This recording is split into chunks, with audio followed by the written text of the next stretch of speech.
Again, welcome to our Stock Market Investing 101. Let me just ask you this question. Sino po dito yung mga first time na mapapakinggan ito at the same time, first time din na makakapag-invest sa stock market? So, for today, bibigyan ko kayo ng mga basic information.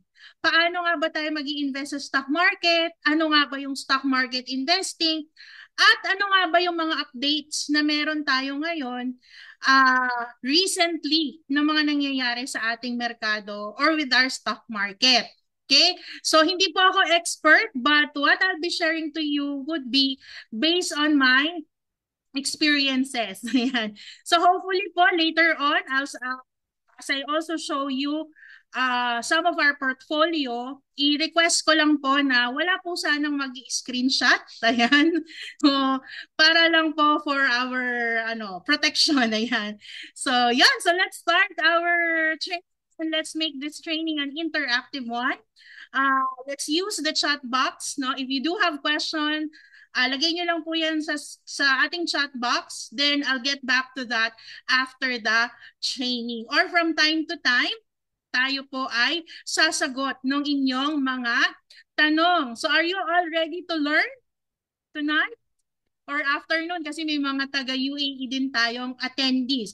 So, let me just introduce myself to you at the same time together with my husband na co-host natin for tonight's training. So, we are Maximo and Reina Christine Francisco. Both of us are based here in Dubai, United Arab Emirates. We are member of International Marketing Group for the past 11 years already. And as I mentioned kanina, ano man po yung isi-share ko sa inyo sa gabi na ito din po yung mga natutunan namin 11 years ago at patuloy na ginagawa hanggang sa ngayon. So if you want to know more about us, you can scan the QR code on your screen right now. Or you can also visit our website, www.farmersofwealth.com, so that you can connect with us through our social media account and you get to know us more. So, on this training, these are the topics na pag-aaralan natin. Una, what is stock market? Second, how we could earn in the stock market. What are the two ways to invest in the stock market? Ano naman yung difference between direct stocks and mutual funds? And ano naman yung mga advantages of investing in mutual funds? Plus, may pa-bonus ako sa inyo. Ayan.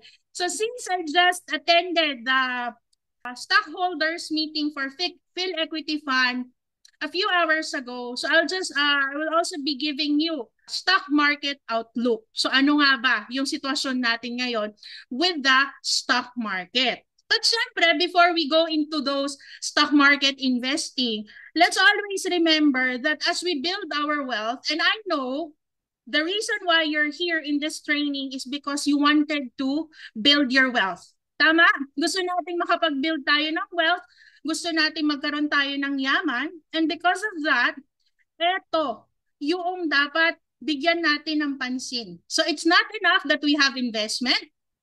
We also need to take in consideration and fund all the building blocks in our solid financial foundation. Siyempre, ba? Hindi ko na i-discuss ngayon. Kasi ang topic natin ngayon, we will focus on investment. So sa investment tayo. Yun ang pag-uusapan natin ngayon. And believe it or not, most people nowadays are very interested in investing. Tama or tama? Diba?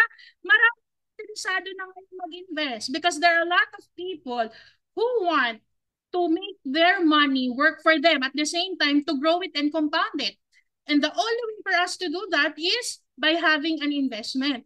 Pero syempre, mahirap din naman na mag-invest kung wala tayong cash flow, kung wala tayong enough money. That's why also part of our solid financial foundation is increasing your cash flow. Make sure that you have multiple sources of income. And syempre, yun na naman, di ba?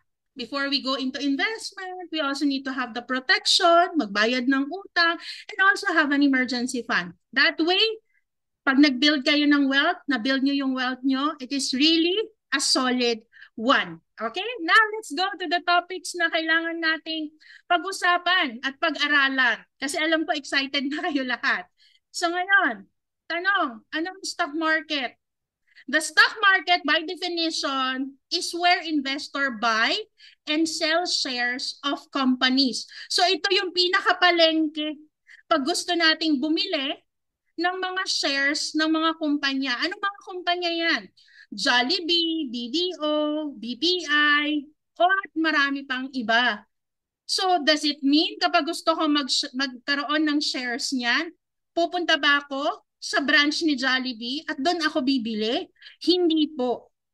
Kasi wala tayong mabibili doon. Ang meron sila, Jolly Hotdog, Chicken Joy, yun po ang meron doon sa branch ng Jollibee na malapit sa inyo. But if you want to have shares of these companies, kay saan tayo pupunta? The right venue would be the stock market. And in the past, pag sinabing stock market investing, most people thought na, naku, pang milyonaryo lang yan, pang mayaman lang yan, baka hindi ako akma dyan. Tama ba? Pag naririnig nyo din ba yung stock market, pag sinabing, mag-invest tayo sa stock market, ano yung unang pumapasok sa isip ninyo? Hindi ko kaya yan. As 11 years ago, pag pinag-usapan ng stock market investing, yan din yung sinasabi namin. But because of the learnings that we get to know that stock market investing is not only for the rich, not only for the wealthy. Every one of us will be able to invest in the stock market if we know how to do it. So, yun yung stock market investing. Yun yung merkado kung saan tayo bumibili at nagbebenta ng shares nitong mga kumpanyang ito. Okay? So, maraming companies na nakalist dyan sa stock market. So, it is just like you buy, no? Meron kang pizza. Di ba yung pizza buo yan? May mga slices. So, yung shares, yun yung slice. That is the slice of a pizza. O yun yung slice nung share doon sa kumpanya na yon. So it's you get to have an ownership on that company, whether that is only one share or two shares. Pag pinag-usapan, yung mga shareholder ni Jollibee, isa ka doon. Diba? So pag pumunta ka sa branch ni Jollibee malapit sa inyo, tapos nag-i-invest ka sa stock market and you're very sure that you have a Jollibee share, pwede mo sabihin, isa ako sa stockholder kahit sa loob-loob mo lang. Diba? So, dagdag kwento, when we are starting investing in stock market, of course, ang una natin binibili, di ba, yung mga companies na pinaniniwalaan natin. So, one of the shares na nabili namin noon is a Jollibee share. And because of that, so syempre nakukwento sa family, di ba, meron kami yung alagang bata, I think si Shirin is around 2 or 3 years old that time. So, lagi naririnig sa amin yon. Tapos lagi ko sinasabi sa kanya, kapag pupunta ka ng mall, only Jollibee ka kakain. Sabi ko, pag sinabi ko, why ate? Sabi ko, kasi may share si ate dyan. Pero that time, ang share lang namin sa Jollibee, 10 shares lang. O, diba? Lakas sa loob. Pero 10 shares lang ang meron. So, yung tumatak sa isip niya yon. Lagi niya, pag pupunta sila ng mall, lagi niya sasabihin, Jollibee lang. Kasi may share si ate dyan. Okay, moving forward now, syempre hindi na lang 10 shares ang meron tayo, natadagdagan. So mamaya ipapakita ko yon sa inyo. So that's how, no, that's how stock market works. So it is where, as I said, you buy and sell shares of company. Of course, there are a lot of stock market in the world. So pero sa Pilipinas, ang stock exchange natin is the Philippine Stock Exchange Composite Index. Okay? So ano yun? Yun yung list of 30 common stocks carefully selected to represent the general movement of the stock market. So pag tinignan natin, ano ba ang flow ng stock market ngayon? Yung PSEI, yun yung basihan. Yung 30 companies doon. Kasi syempre maraming companies na nakalist dyan. Maybe hundreds of it. But just to represent the general movement of the stock market, PSEI yun yung 30. The first 30. Okay? So kung ano man yung mga companies na yon, of course, it depends on the fund managers or depende yon sa mga nasa stock exchange or sa stock market. It is the benchmark measuring the performance of the Philippine stock market. So pag sinabing, mataas ang market ngayon, mababa ang market ngayon, so anong pinagbasihan doon? Yung 30 common stock listed companies. Okay? So, going back, the Philippine Stock Exchange Index, if you go back to the graph, no, January 2, 2024, the first trading day for 2024, ang market po natin, kumbaga ang ano niya, ang points niya nasa 6,554 points. Okay? So ayan 'yon. 6,554.04 January 2, 2024. So kung titingnan natin yung graph, 'di ba mababa? So ito 'yan eh. Ito 'yan oh, ito 'yan. So 'di ba mababa siya? So mababa siya. But going now, no? Let's move now to September 26, 2024. Ano na ang points ng stock market or ng PSEI? The points now is 7,458.74. So nakita natin yung growth from 6,500 nung January 2, now it's 7,458. So if, no, kung titingnan natin yan, kung nag-start ako nung January, ngayon tumaas na yung aking investment. Kasi tingnan natin, di ba, up, down, pero now it's already at 7,000 points. Actually, as I was doing the presentation, sabi ko nga kay Tatay Jun, there was one stock market update that they projected that the market would really be going up to 8,000, 9,000 points by this time. So kayo mga tao na nakupakinig no, nakapagsimula, di ba, kumikita na yung investment. Maraming tao ang nakangiti ngayon at sinasabing kumita na yung investment ko.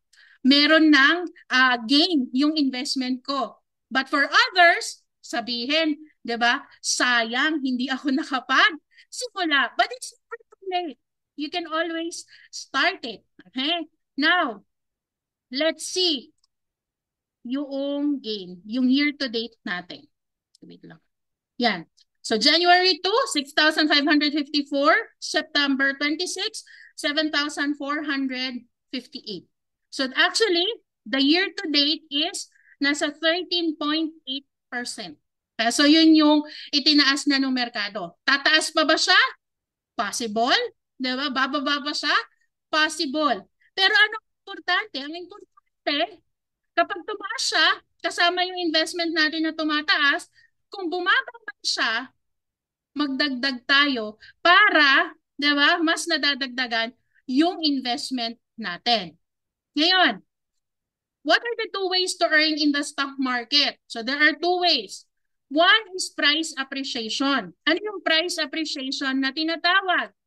As the company grows, the value of the stock also grow. Ibig sabihin, kapag tumataas yung performance ng company, kumikita yung company, maraming kumain kay Jollibee, maraming nagbangko kay BDO, maraming nangutang kay BDO, di ba lalago yung kumpanya? So also, the value of your stock also increase. Okay, let's have one example. Ito, very common tong example na to. Ano yung very common example? Si Jollibee. Okay, yan. Si Jollibee, Jollibee Food Corporation went on public on July 14, 1993. That time, the price per share of Jollibee is 9 pesos. Ang per share ni Jollibee is 9 pesos. Okay? How about now, Ring? Magkano na ba ang Jollibee ngayon? The price per share of Jollibee as of yesterday is 270 pesos per share. So from 9 pesos, ilan na siya? 270 pesos per share. Ibig sabihin, if there are people who invested 1993, nakabili sila ng shares with 9 pesos per share, di ba hindi na nila ginalaw kahit hindi na dinagdagan yan? Ilang beses na dumoble yun, di ba? nasa 270 pesos per share na. So in over 31 years, that's actually a growth of 3,000%. So yun yung tinatawag na price appreciation. So that's why dito makikita natin, kapag pala mura, mas maganda kasi mas marami akong shares na mabibili. So that's why the earlier you start, the better. Because, di ba, there are some companies na sa simula pa lang mababa sila. So as they grow, tumataas yung shares. So kaya kailangan bili-bili din pag may time. So same thing with mutual funds. So ito kasi, di ba, this is direct stocks. We buy one share or a share of a company. With mutual funds, shares din ang meron tayo. So kung mababa din ang per share ng mutual fund, same thing, pag tumaas yan, nagpiso yan, nagdalawang piso yan, that's also price appreciation. Okay? Pangalawa, second way is dividends. Okay? So dividends. Ano naman yung dividends? Okay? Dividends are profits being distributed by companies to its shareholder. So kumbaga, kumita si company, di ba? Tumaas yung performance, so may mga profit pang sobra, ngayon i-distribute yan sa mga shareholders.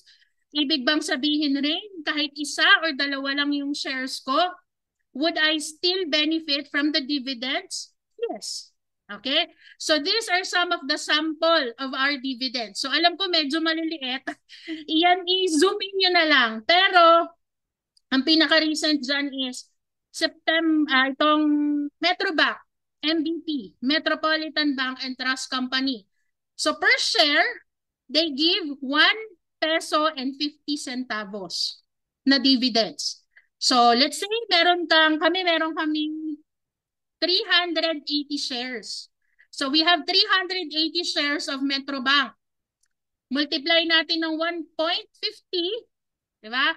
So nasa around 570 yan. But since it's taxable, so less natin yung 10% tax. So ang net dividends na nakuha namin is around 513 pesos. So yun, madadagdag yun dun sa funds mo that you can buy shares pa ulit. Okay? So ayan, meron din San Miguel, and of course, Metrobank din. So maraming companies na nagbibigay ng dividends, pero hindi lahat. Yung frequency ng pagbibigay ng dividends, depende rin po yon sa company. So usually, what the company do is, ini-inform naman nila, ay magbibigay kami ng dividend ngayong buwan na to. Okay? So dapat, lahat ng mga babibigyan ng dividends, yung shares na yon, hawak nila yung share na yon hanggang ganitong date. Tapos, bibigay yung dividends ng ganitong date. So that's why, ito titingnan niyo, 'di ba? May stock name. Ito cash dividends ba siya? Because there are two types also of dividends. Cash dividends and stock dividends. Cash yung ibibigay.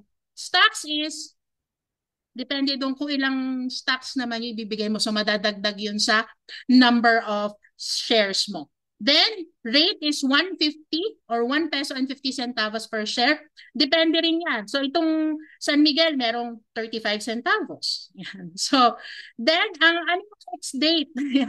Ang ex-date, ito yung date na kailangan hawak mo. Hanggang dun sa date na yan, hawak mo yung shares na yon. Ibig bang sabihin, daw September 3, di ba? Pag September 4, binenta ko na lahat ng shares ko doon sa magbibigay ng dividends. Do I still qualify for the dividends? Yes, kasi ang ex-date is September 3. Pero kung September 2, binenta mo, hindi ka po qualified for the dividends. Okay? So this is one of the difference between direct stock and mutual fund. So mamaya ipapakita din natin yun. Okay? So here are some of the companies under the Philippine Stock Exchange Dividend Yield Index as of 2024. Okay? So meaning, these are some of the companies that usually give dividends. Okay? So syempre, kung lagi sila nagbibigay ng dividends, let's make sure we have shares of those companies. Pero it could vary. Sabi ko nga, it could vary. Depende pa rin dun sa kumpanya at depende pa rin kung ano ang magiging growth noong company at performance. Okay? So those are the two ways to earn in the stock market. Now, what are the different ways to invest in the stock market? So since alam na natin ang stock market, dito tayo bumibili ng shares. So ngayon, paano ako mag-i-invest? There are two ways. First is direct stock investing. With direct stock investing, ibig sabihin, you do it on yourself. You invest and trade for yourself. Of course, may broker, pero ikaw ang magdidesisyon kung anong kumpanya yung bibilin mo, kailan ka bibili, at kailan mo ito ibebenta. So you need to have the time and the expertise to select, combine, and monitor the stocks in your portfolio since you are the one managing it. Kaya kailangan may oras ka. You also need to know how to analyze anong stocks yung maganda, ano yung hindi siya kagandahan. Siyempre kung hindi siya maganda, hindi mo siya dadagdagan. Pero kapag nakita mong maganda siya, uy, magdadagdag ako dito. And you need to have the capability and resources to get the right information bago pa yan lumabas sa balita. Para kung nagkakabentahan ng mga kumpanya, nagma-merge ng mga kumpanya, alam mo na yung magiging action step mo. Kung ibebenta mo na ba, di ba? Or bibili ka pa ba? So, yun yung direct stock. So, with direct stock, it's a bit riskier. Bakit siya riskier? Kasi paano kung baguhan ka? First time mong nag-invest sa stock market, tapos wala ka pang masyadong alam. So that's riskier. Of course, the return would also be high, but it's riskier. Walang diversification. Bakit walang diversification? Because hindi lahat ng kumpanya napapaglagyan mo. Depende lang kung anong bibilin mo, ano yung kaya ng budget mo. Of course, expensive investment. Bakit expensive investment? Let's say, for example, tinignan natin kanina, you own Jollibee shares. So sa Jollibee shares, 270 pesos per share. So kung bibili ka nito, ang minimum number of shares na kailangan mong bilhin is 10. So 10 times 270 is 2,700 pesos. Yun ay Jollibee shares lang.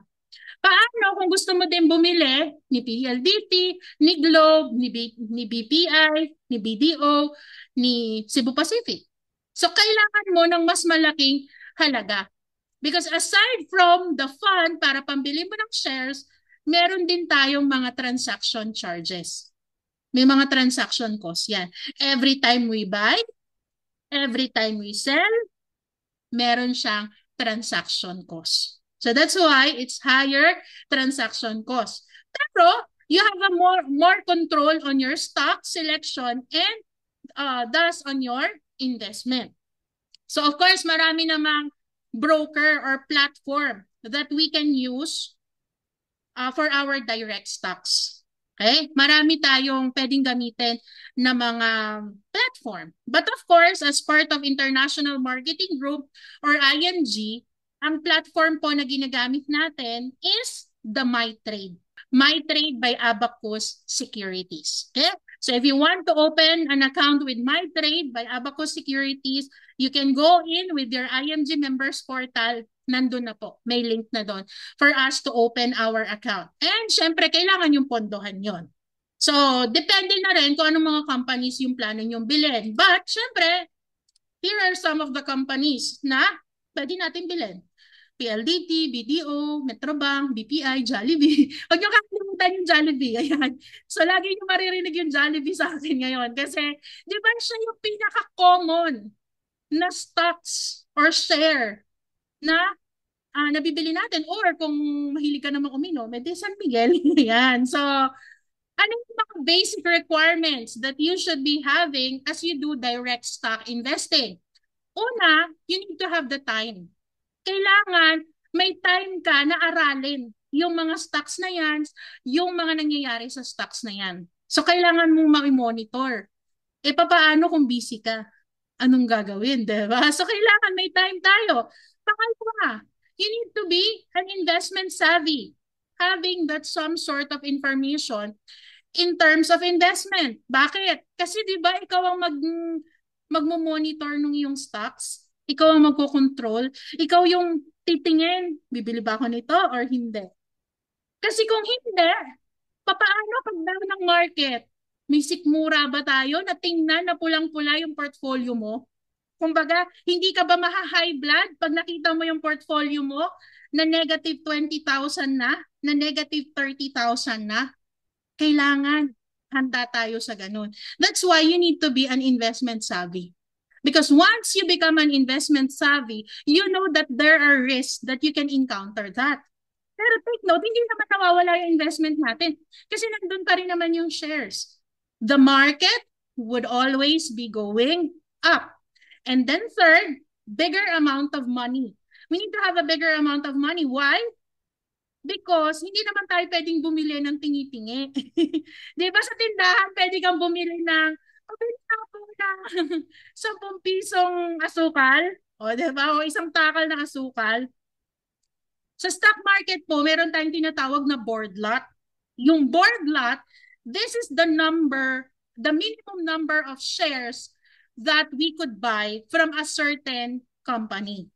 So let's say, for example, Jollibee share is trading at 270 pesos per share. Tama? So ano yung minimum number of shares na pwede nating bilhin kada transaction? The minimum would be 270, di ba? So dito yan, letter K, 200 to 499.80. So ang board lot is 10. So kailangan meron kang minimum na pang 10 shares bago ka makabili. Plus, of course, the charges. Ayan. So, now, so sabi ko sa inyo, titingnan natin actual na portfolio of direct stocks. Okay? For us, we have two platforms that we use for direct stocks. Okay? One is MyTrade, and I'll show you also Call Financial. Kasi yung Call Financial namin, mga nasa 11 years na yon. Yung MyTrade, hindi naman masyadong bago, pero nandyan na rin siya. Okay? And at the same time, makikita natin from medyo marami yung red, doon sa kukonti yung red. Okay? Meaning, pag red, ibig sabihin, medyo lugi pa or medyo mas mababa yung value na than doon sa ininvest mo. Pag green, kumita na. Pag yellow, patas lang. So, wala pong mag-screenshot. Okay? So, here is our portfolio for MyTrade. So, ano yung mga shares of stocks namin with MyTrade? We have Ayala Land, Cebu Pacific, JG Summit, Jollibee, Metrobank, Mondanisin, Robinsons Retail, and San Miguel Corporation. So, marami ba siya? Hindi ba siya ganun karamihan. Okay, but it's quite a good amount already. So, kung titingnan natin, Jollibee lang, saka Metrobank, yung green. Ibig sabihin, sila lang yung may gain. The others, they are still trying to cope up. They're still trying to gain. Kaya medyo pa, kung titingnan natin, yung portfolio namin, ang total loss pa niya as of yesterday, nasa 2,069.53. But let me just inform you, a month ago, when I checked this one, ang loss pa namin, nasa around 20,000 pa siya. But because the market is keep on going up, ayan, nasa less than 2,000 na lang siya. So from 20,000 loss, ngayon nasa 2,000 na lang. Bakit nababawasan? Kasi tumataas yung value per share nung each of the company. Okay? Kaya medyo nag-i-increase na siya. Dito makikita nyo, meron pa kaming balance na 1,385. So itong 1,385 na to, pwede ko pa pong pambilihan. Pwede ko pang pambili ng shares. Kung anong bibiling kong shares, depende pa. Diba? Tingnan natin kung anong mabibili. Pero yun lang, for us to be able to buy shares from direct stocks, kailangan open ang market. Loss sa market price, pero may kita sa dividends. Yes. So ito, medyo mababa yung mga value niya dito. Pero itong mga company na to, we usually receive dividends. So yung na-receive namin dividends, pag dinagdag mo, kita pa rin siya. Okay? So, yan yung sa aming MyTrade. Now, Let's go to Call Financial. So mapula, o yan. Dito naman sa Call Financial, ito po. BDO, BPI, Cebu Pacific, Jollibee, Metrobank, Mega World, and Manila Waters. Kasi syempre, lahat yung magamit ng tubig, di ba? So dito naman, kung titingnan natin, most of it are green already. So yung Jollibee namin, nasa 96.67% na yung gain niya because we bought Jollibee shares 136 pesos per share. So, kaya halos, di ba, malapit na siyang magdoble. Okay? Kasi nga, considering pa yung mga charges. Yan yung ano. Kaya ito, all in all, this portfolio, ang gain na nito nasa 15,000. Okay? So, just a reminder, of course, if you really be going for direct stocks, what I could suggest is use a money na hindi mo po siya talaga gagamitin ng pangmatagalan. Para, di ba, kahit down ng market, hayaan mo lang siya dyan hanggang tumaas na siya. Okay, kasi kami, nung ito, ako, looking back now, I could say na some of these companies na green na ngayon, red siya dati. Ibig sabihin at a loss siya dati. Pero ngayon, but since we keep it, no, we let it grow pa, ayan, nag-green na siya. Okay? So that is direct stocks. Okay? Yun yung direct stocks na sinasabi natin. Ngayon, paano naman kung Rain, wala naman akong malaking halaga. Wala naman ako ng 10,000, wala naman akong 5,000. Ang meron ako 1,000. And then, first time ko mag-invest sa stock market. So, yung expertise wala pa masyado. The best option for us would be mutual funds. So, mutual fund is also an investment in the stock market, but we do it indirectly. Why? Because the expert invests and trade for us. So, merong expert, may fund manager na gagawa ng pag-i-invest sa atin. Because managing a stock portfolio is a complex process and we left it to the professional fund manager to do it. Mutual fund takes the stress away from investors who want to invest in the financial market. And it could give us a high return over long period of time. So less risky siya, diversified. Bakit? With your 1,000 pesos, with your 20 pesos, ayan, kung IMG member, di ba? With your 20 pesos, with your 1,000 pesos, it could already buy companies or shares from big companies. Kasi pinupulled yung funds from different investor. So yung 1,000 ko, yung 1 million ni Kuya Bay, yung 10 million ni Tatay June, pinagsasama-sama yan so that we could buy shares from big companies. So kumbaga, nakikiangkas ka sa malalaking investor para makabili ng mga shares ng big companies. So that's why it's a very affordable investment. Because if you're an IMG member, for as low as 20 pesos, pwede kang magdagdag, di ba? Kayang-kaya natin gawin yung 20 pesos. Minimal transaction. Pag IMG member pa tayo, zero load. Walang processing fee yan. So buong-buo ng 20 na nilagay mo, napunta sa portfolio mo. So, of course, since it's a pooled funds, you have a fund manager doing the investing for you, you have no control on picking and holding of the stocks. Si fund manager na ang gagawa nun. Okay? And of course, as an IMG member, pinadali na sa atin, di ba? Through our partnership with Ramper Financials. So these are some of the mutual fund companies na pwede tayong mag-invest. Okay? Pero kasi nowadays, especially for new members, we only focus now in Soldibo funds. Di ba? Kung ano yung nasa portal. But before kami, no, when we're starting with IMG, we have open Phil Equity and other investment, other mutual fund company. But of course, sabi nga natin, mas pinadali na kasi yung pagsisimula, no, as part of IMG, yun nasa portal na natin, the IMG Soldibo Funds. So paano ba nag-work ang mutual funds? Okay? So mutual fund is an investment company that pulls together money of several investors. So yun yung sinasabi ko na yung 10 million ni Tatay June, 1 million ni Kuya Bay, yung 1,000 ko pinagsasama-sama. So it pulled funds from different investors. Then, yun yung mutual fund company, di ba? Meron tayong fund manager. Si fund manager, siya ang bahalang mag-invest. Saan siya mag-i-invest? Ito yung sum of the companies kung saan ini-invest ni fund manager yung pondo. Okay? So, of course, depende pa rin yan kung anong type ng mutual fund. Kasi may mga different type tayo ng mutual fund. If puro itong mga company na to, companies in the stock market, so it's an equity fund. Okay?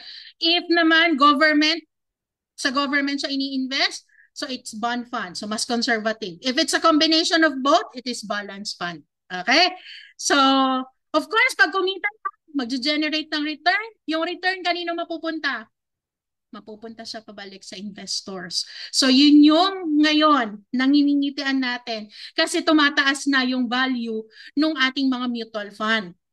E papaano niyan kung di naman ako nagdagdag? O di syempre dagdagan mo na ngayon. Ngayon natututunan na natin. Okay? So saan natin makikita? Since sabi nga natin kanina, once we become a member of IMG, automatic mutual fund investor na po tayo. So lahat ba IMG member na?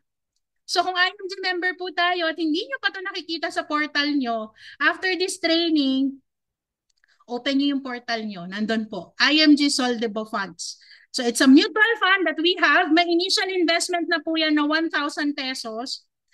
But since initial lang siya, dagdagan po natin siya. For as low as 20 pesos, pwede tayong magdagdag. So disclaimer, IMG does not sell mutual fund. All mutual funds are sold by our partner, Ramverb Financials. Okay? So of course, saan natin yan makikita? Ayan po. Pag open nyo ng portal nyo, hanapin nyo po ito. Ayan, makikita nyo na yung number of shares ninyo. Siyempre, kung yung 1,000 na initial pa lang, yun lang yung makikita nyo doon, 1,000 plus shares. Pero kung continue kayo nagdadagdag, syempre marami ng shares kayong makikita dyan. Okay? So what are the different advantages of investing in mutual funds? So number one, meron kang professional management. You have fund manager who do the investing for you. Alam mo na may expertise siya. Di ba siya yung gagawa nun? Second, diversification.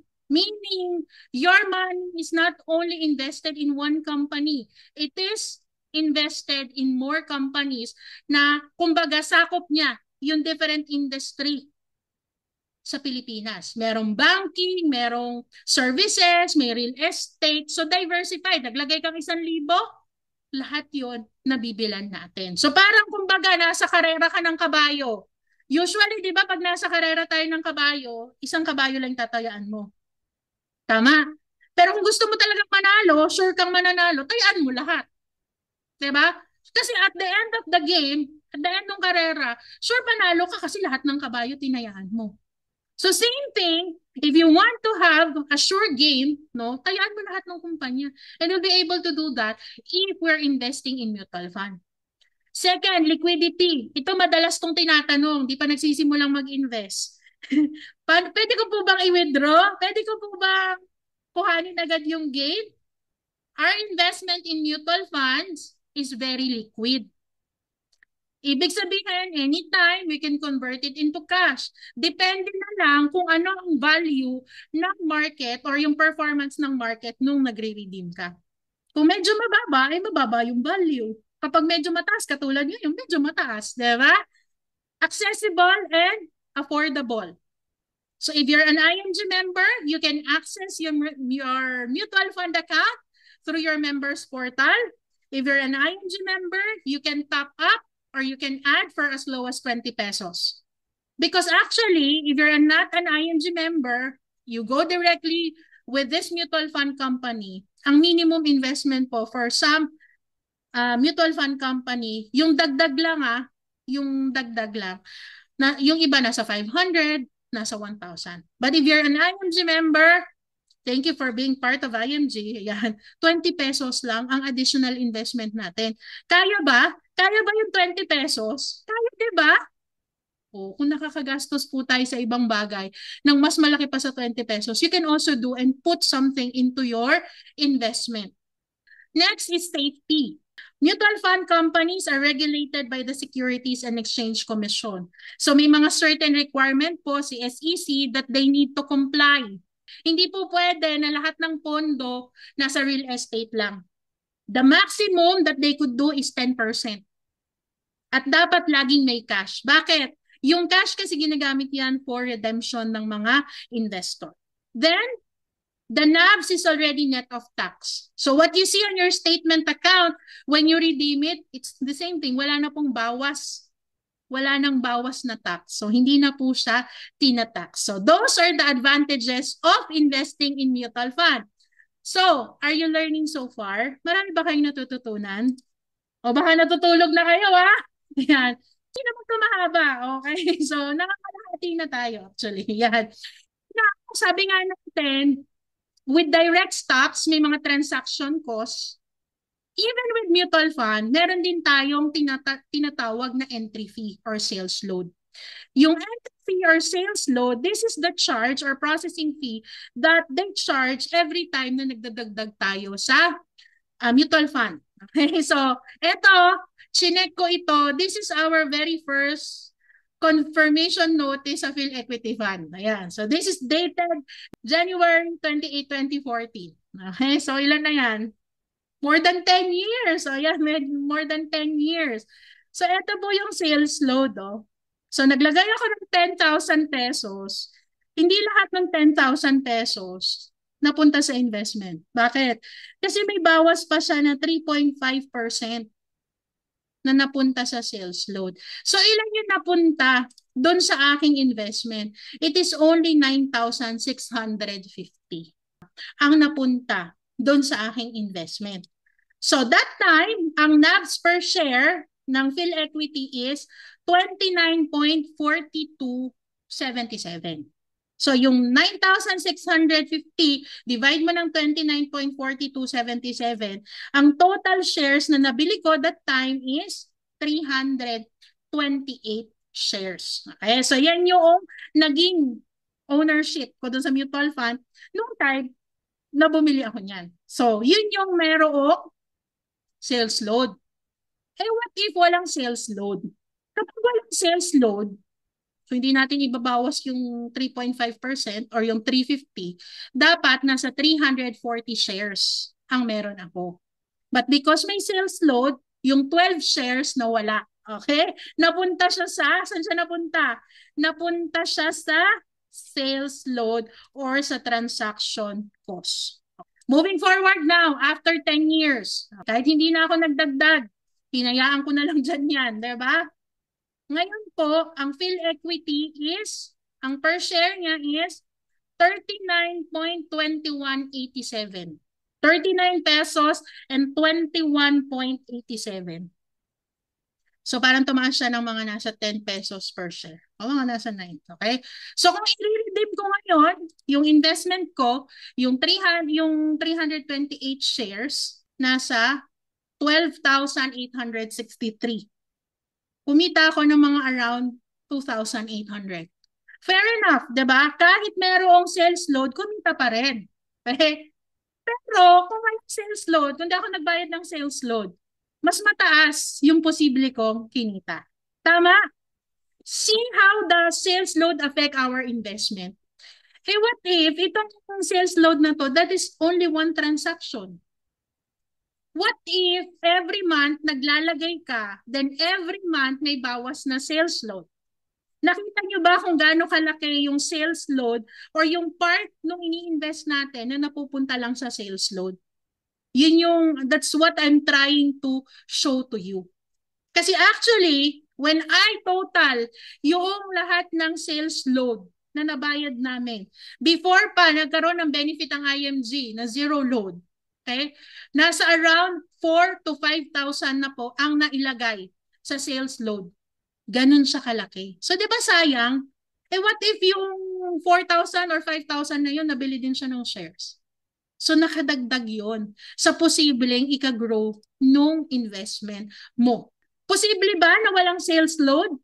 Posible ba na wala tayong processing fee? Yes. If you're an ING member, zero load po tayo.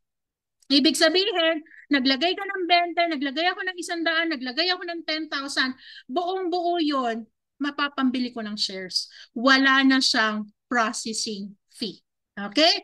And that is because with our partnership with Rankver Financial. So kanina nag-attend ako ng annual stockholders meeting and market outlook ng PhilEquity Fund. So PhilEquity Fund is one of the top mutual fund company in the Philippines. So based on their hindi naman ganun kalaki yung number of shares na meron kami. Pero kasama pa rin tayo dun sa stockholders meeting. So according to that meeting, ang asset under management na po ng PhilEquity Fund year to date in millions nasa ito 10,407. So ibig sabihin mga billions na ang asset under management nila. So ibig sabihin yung nakakalap na pondo na pinagbibili ng shares sa mga malalaking kumpanya, nasa more than billions na. Okay? Tapos tayo, ang kasama lang doon 1,000. Pero still, we are stockholder because part of the asset under their management, parte yung ininvest natin, kahit 1,000 pa yan, kahit 10,000 pa yan, kahit na 1,000,000 pa yan. And based on the performance, ang equity fund, which is an PhilEquity, or yung equity fund nila, ang year-to-date niyan, ang kinita na niyan, nasa 16.6%. So kung nag-start ka ng PhilEquity fund mo, PhilEquity na mutual fund, nung January of this year, ngayon, kumita na yung investment mo, nasa 16.6%. Okay? So, sabi nga, from it started, 1994 po nag-start ang PhilEquity. Ang PhilEquity, when it started, ang price per share niya is piso. Ay, piso. Piso siya. Ngayon, ilan na siya? 39.2187. So imagine kung gano'ng ilang beses na yan dumoble over the course of time. Kaya nga, ang compounded annual growth rate niyan, nasa 12.62%. Of course, if you started 1994. And it's a good thing, di ba? Kung kumikita ng ganyan ang investment mo. Kasi walang bangko na makakapagbigay sa'yo ng 12% per annum. Maybe on the interest sa utang, meron. But in terms of savings, wala po. It's only mutual fund. And PhilEquity is one of the mutual fund company in the Philippines that really has a very high growth rate. And of course, syempre yung Soldivo pa rin natin. Okay? Kasi, bakit ko ito pinakita? Kasi comparing to the PSEI, from 1994, ito pong red yung PSEI, or the Philippine Stock Exchange Index. Ang compounded annual growth rate lang yan, nasa 3.17. But, for PhilEquity Fund, it's 12.62. Okay? So, yan yung base doon sa ating stockholders meeting kanina. Then, balikan natin our very own Soldivo funds. So, with Soldivo, we have two. Soldivo Strategic Growth Fund and the Soldivo Bond Fund. Siyempre, kung initial pa lang yung investment na meron ka doon sa portal mo, yung Soldivo Strategic pa lang yon. Okay? So, ngayon, ang price per share na is nasa 0.7992.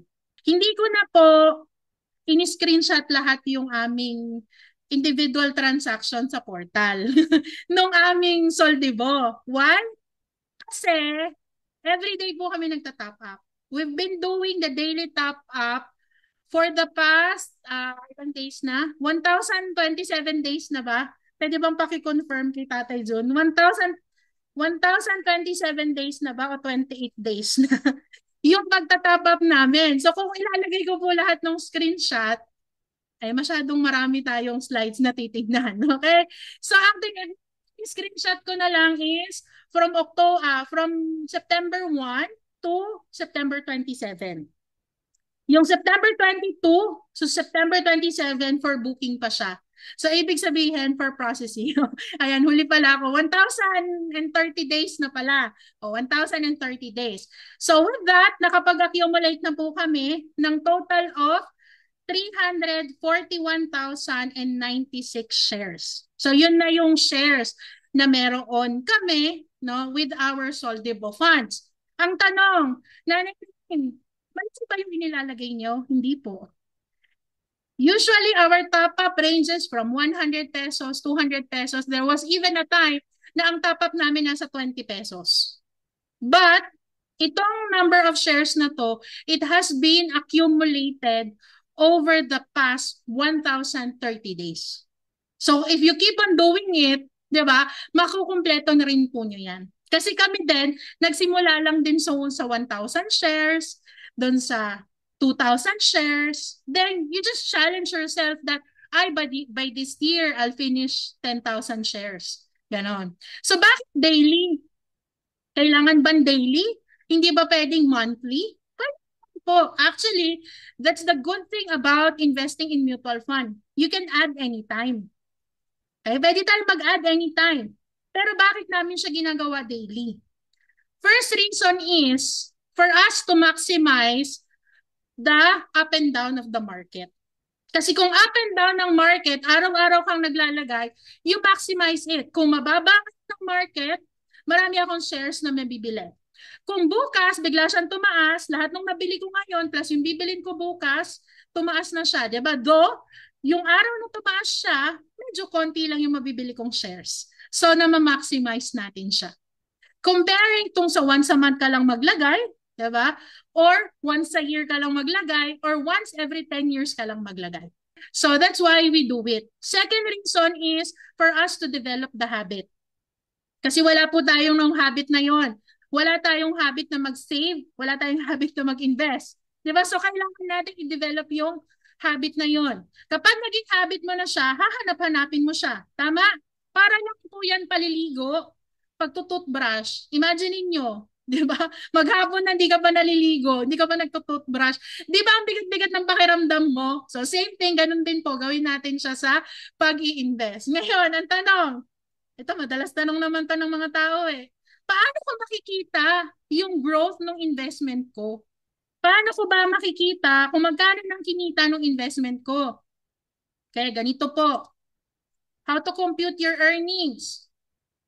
Your total number of shares, multiply mo nung current NAVs. Kung ano yung current NAVs ngayon or yung presyo per share. Then, minus mo siya, deduct to the total amount na inilagay mo, yun po yung makukuha mong gain. Or kung negative yan, ibig sabihin, medyo at a loss ka pa. So, ngayon, mag-example tayo basing on this 3,496 shares. 341,096 shares, mumultiply ko ng 0.7992. Kasi ang current NAVs is 0.7992. Pero I think when the market closed today, medyo tumaas na naman siya. So, pero bagbasihan na lang natin itong nasa portal na 0.7992. So, ibig sabihin, ang total current value ng investment ko is 272,603.9232. So, yun yung value nung lahat ng shares na meron ako basing on the current price per share. Okay? Magkano yung nailagay ko? Ngayon ang tanong, magkano yung inilagay ko talaga? Diba? Ang total pong nilagay ko is 236,986.98. So, ibig sabihin, 272 minus 236, ang gain po niyan is 35,616.9432. So, ibig sabihin, ito pong investment ko na to, kung i-redeem ko ngayon, at pagbabasihan ko yung presyo ng per share ngayon, ang kinita na po niyan, nasa 35,000. Ilang percentage yun? Nasa 15% po. So, ganun siya. Yun yung laki. So, of course, medyo tayo at kumbaga nasa atin ang ngayon, di ba? On our side because sabi ko nga mataas ang market. But a few months ago, whenever you check your portal, isipin mo, may itataas pa po ba to? May itataas pa ba to? Di ba? Mag-gain pa ba ako? Magpa-positive pa ba ako? Yes. The answer is still yes. Okay? Because remember, yun ang PhilEquity 1994, ang price per share niya is piso.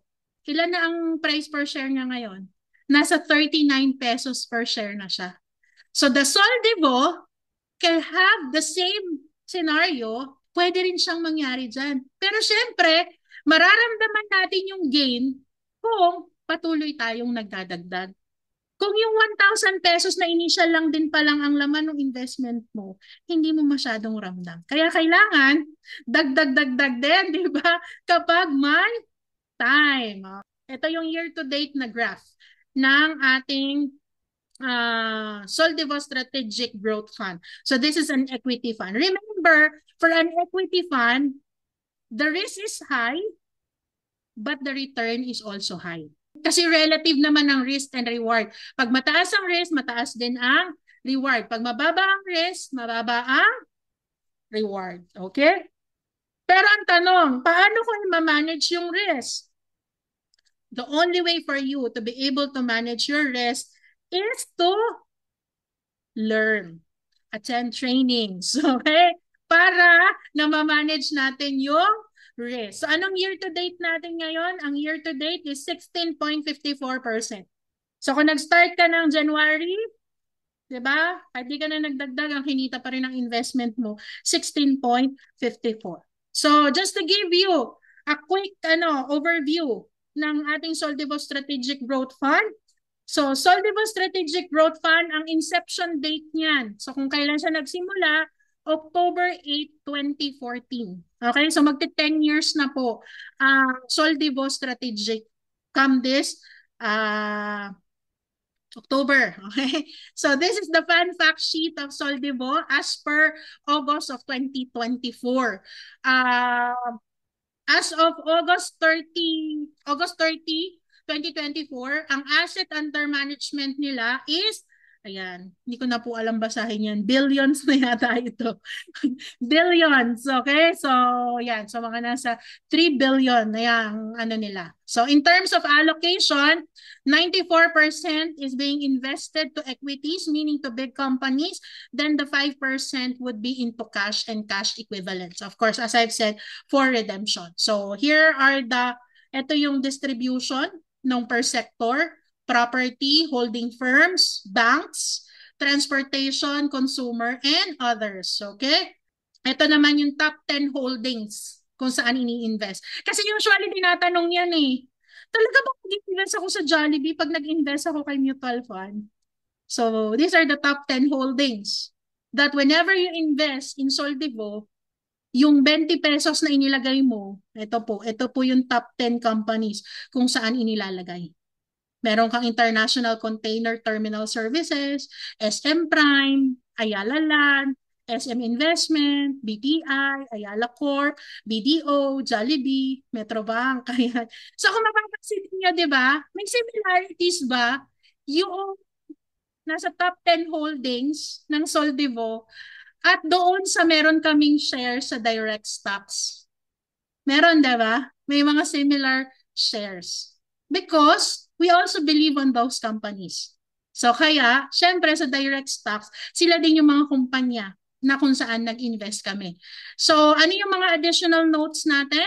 Mutual fund is not covered by PDIC or the Philippine Depository Insurance Company. So ibig sabihin, hindi siya katulad ng bangko na pag ang bangko nag-declare ng bankruptcy, yung pera mo may certain coverage yan. Okay? And I think nasa 500,000 ang covered ng PDIC. So kung ang laman ng savings account mo sa bangko is 501,000, pag nag-declare ang bangko na bankrupt siya, ang covered lang doon 500,000. Yung 1,000 di mo nakukuha. So yan, additional tip ko yan sa inyo. Make sure that your money in the bank doesn't go beyond kung ano ang covered ng PDIC. Usually makikita nyo yan sa mga bangko. May mga notes sila dyan that this bank is only covered ganyan-ganyan. Okay? Para at least covered yung mga pera natin. Yan. Yung mutual funds, hindi. Bakit hindi? Kasi with mutual funds, we are part owner of the mutual fund company. Meaning, kasama po tayo sa pag-angat ng kumpanya. At kung ito naman ay medyo bababa, dahil medyo mababa ang market, kasama tayo doon. So we are part owner of the mutual fund company. Returns are not guaranteed. The returns that I showed you a while ago, the percentage that we gained a while ago, it's not a guarantee that you will be getting the same thing. But what I could guarantee, what I could tell is, pag nagsimula ka, mapapalago mo yung pera mo. And past performance is not a guarantee of a future returns. Kasi depende pa rin po yan sa performance ng stock market. And then timing is your greatest ally in investing. Ang pinakakampi po natin sa pag-i-invest ay oras. The earlier you start, the better. Because each time you delay investing, hundreds of pesos ang nawawala po sa atin. So that's why you need to start as early as possible. Kailangan, wag na natin siyang i-delay. Kasi hindi po tayo hihintayin ng merkado. Hindi tayo hihintayin ng stock market. Kailangan sumabay tayo sa pag-angat nito. And do not procrastinate. Saka na lang, mataas ang market ngayon, mahal ang per share. Saka na lang pag medyo bumaba na. 'Di ba? So, kailangan na magsimula tayo. Kung marami kayong natutunan ngayon, magsimula tayo. Kasi the only way to fully understand what I have shown to you is to put it into execution. So start now. For those who are member of IMG already, renew your accreditation. Kung hindi naka-renew yan, pagka-renew, then join the Daily Top-Up Challenge. Ask your trainer. Tanong mo, Coach, meron ba kayong daily top-up? Kung wala, you start. Encourage other people to have a daily top-up. Because that way, kahit hindi malalaki yung nilalagay mo, it could also build up your number of shares. Sabi ko nga sa inyo, you might be telling, uy, ang laki na, 341,000 shares. Baka naman malaki kasi yung inilalagay nila. Hindi po. Gaya nga lang nabanggit ko kanina, yung 341,000 shares na yon has been accumulated because we've been doing the daily top-up challenge for the past 1,030 days. Kaya kahit pa 20-20 pesos, pa isa-isang daan, nakapag-accumulate ng hundreds of thousands of shares. And you can also do it. The only thing that you need to do is to start it. Ignite it again and start. Kasi di ba yun yung pinaka-reason natin bakit tayo nag-join sa IMG? Kasi gusto nating mag-invest. So if you will be asking me, do I do direct stocks with my trade? Or do I just do mutual funds through our Soldibo funds? What I could tell to you is, it depends on you. Depende po sa atin yan. If you could have it both, mas maganda. Diba? Because for me, the most important thing is for you to start and continue doing it. Kasi ang pinaka-goal natin dito is to grow our wealth through these vehicles. Because these two are only vehicles that we can use for us to build our wealth. And at the same time, don't just focus or put all your millions in this. Sabi, bakit kailangan may maintenance na pera para di mag-close ang portal ng member nyo? Actually, with our members portal, wala naman pong maintenance na kailangan. What we do is, we renew our accreditation as an IMG member every December for an amount of 1,500 pesos para renewed yung ating mga benefits. But there's no maintenance na kailangan ilagay doon para lang hindi siya ma-close. It's not like a savings account na kapag hindi na tayo nakakapagdagdag, nagdo-dormant. Okay, so yun yung ano. But if hindi pa member si RT, yan, you can go back to the person who have invited you or share this Zoom link to you so that they could further explain it. Okay? So yun nga, as I've said, these are just vehicles. Vehicles that you can use to grow your wealth and to build your solid financial foundation. And as a bonus, may pa-bonus pa ako sa inyo. Yan. Ito po yung nakuha kong market outlook. Actually, our market now is in the bull market. Ano ba yung tinatawag na bull? Bull market. Ang bull market is Toro, pataas. Okay, so the Philippine Stock Exchange Index finally entered a bull market. Okay, so nasa bull market na po tayo. So ibig sabihin, tumataas. So kaya kailangan, sabi ko nga, kasama yung investment nyo na tumaas. Imagine, in the matter of 3 months, nasa 21% move yan. Pero kasi, during the past years, for the past 10 years, ang Philippine Stock Exchange Index nasa between 6,000 to 800 lang. So ngayon nasa around 7,300 na siya. So ang susunod na babantayan, kailangan malagpasan niya 7,500 mark. So ibig sabihin, tataas yung investment natin. But Why there are times that the market is down? Bakit nga ba minsan ang stock market natin ay mababa? Because it's being affected of a lot of factors. May mga gera, may mga yung inflation rate. But sabi nga naman, yes, there's still gera, may mga wars pa rin. Pero bakit tumataas na ang market? Because even though there are wars, the wars now are being contained already. Kumbaga na ma-manage na sila. Then, yung inflation natin bumababa. So sabi nga baka mag-reach pa daw ng around 1% na lang ang ating inflation rate. So kaya dapat ang mga pera natin nasa vehicle na more than the inflation rate yung interest na nakukuha natin. So all you need to do is to really just invest more, di ba? Para sabi ko nga, pagpatuloy yan na nag-bull market, kasama na yung pera natin, kasama na yung investment natin. Sabi nga, let's hope the bull market continues to charge on. Yan, so monitor lang natin. And syempre, habang nagmo-monitor kayo, magdagdag kayo. Huwag niyong hayaan na monitor lang. I know marami kayong natutunan sa gabi na to. But as I've said, the only way for you to truly appreciate what I've taught you is for you to do it. Kailangan gawin natin siya. Kaya nga sabi ni Warren Buffett, be fearful when others are greedy and greedy when others are fearful. So, di ba, maraming tao ngayon, ang sabi nila, yan laki na. Kung tinignan natin kanina, yung current value ng investment ng 341,000 shares. Di ba nasa 35,000 na? Pwede na i-withdraw yun. Pwede na i-redeem yun. Di ba? Pero, dapat mas maglagay pa para mas tumaas pa yun. At habang yung iba takot maglagay, medyo mataas, or habang takot yung iba kasi medyo bumababa ang market, it's all the more that you put more. It's all the more that you invest more. Actually, during the Asian financial crisis and the recent financial crisis, kaya there are some investor na nalugi, all because nakikita nilang bumababa, pinull out lahat ng investment. But there are also some investor, nung nakikita bumababa, mas naglagay. Kaya nung bumalik ang market, nung tumaas uli ang market, mas kumita yung investment nila.